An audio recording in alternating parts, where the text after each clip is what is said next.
Your brain is organized to reflect everything you know in your life. Your brain is a record of the past. It's an artifact of everything you've learned and experienced at this moment. Feelings and emotions are the end product of past experiences, and we can remember experiences better because we remember how they feel. So most people wake up in the morning and they start remembering all their problems, and those problems are connected to certain people and certain things at certain times and places. The moment they start thinking about those problems, they're thinking in the past.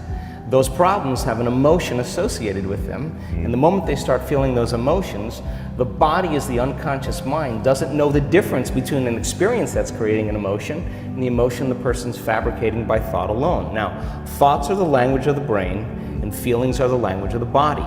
And how you think and how you feel creates your state of being. So most people's entire state of being, when they start their day, is already in the past. So you have a choice. The choice is you're either defined by a vision of the future or you're defined by the memories of the past. And when you decide to say, okay, I'm going to change, and you decide one thing: I'm not going to eat this food, I'm going to wake up earlier, I'm going to do something aerobic, I'm not going to have sugar after 6 o'clock, whatever it is, the person, whatever choice a person makes. The moment you make a choice to do something differently, and the hardest part about change is not making the same choice as you did the day before, get ready, because it's going to feel uncomfortable. It's going to feel unfamiliar. There's going to be some uncertainty and unpredictability, and that's the moment the game is on. Yes. So then most people, their body has been conditioned emotionally to be the mind. So now the body says, wow, I'd rather hang on to my guilt than take a chance and possibility. I'd rather live in fear than trust in the unknown. So once the person feels uncomfortable, the body goes, whoa, wait a second, we're out of the program here, and body starts influencing the mind. That's right. So it says, start tomorrow, you'll never change, you don't have the money to do this, you're not good enough, your mother told you were this, your father's fault, it's your ex's fault, you know, all of the voices that come up. Now here's the deal, if you respond to those voices, those same thoughts as if they're true, by the way, they're always going on behind the scenes of your awareness, but now they're amplified because you're outside your comfort zone.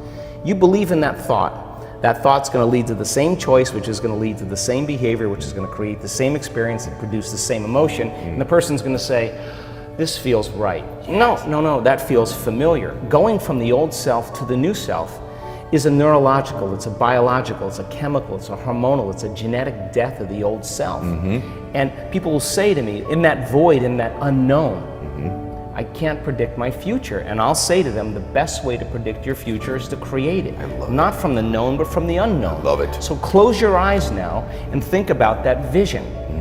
Once you start thinking about that vision of your future, you're activating the creative centers in your brain. And naturally, you begin to think about putting yourself in the scene. Yes. And the act of doing that, when you're truly passionate and truly present, the moment you're defined by that vision, when the thought in your mind becomes the experience, you begin to feel the emotion of the event before it's made manifest. Now, you're giving your body a sampling, a taste of the future.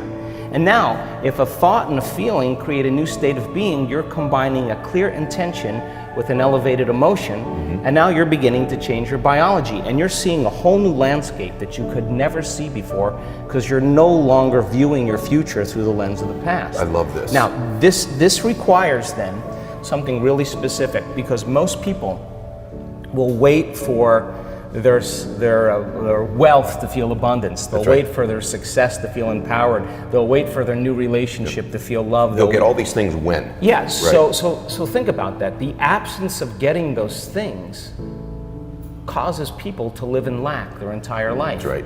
And so they're waiting for something outside of them to change how they feel inside of them. And if they're not creating a new life, then they're not applying the proper principles, then they keep all their manifestations, all their dreams at arm's length.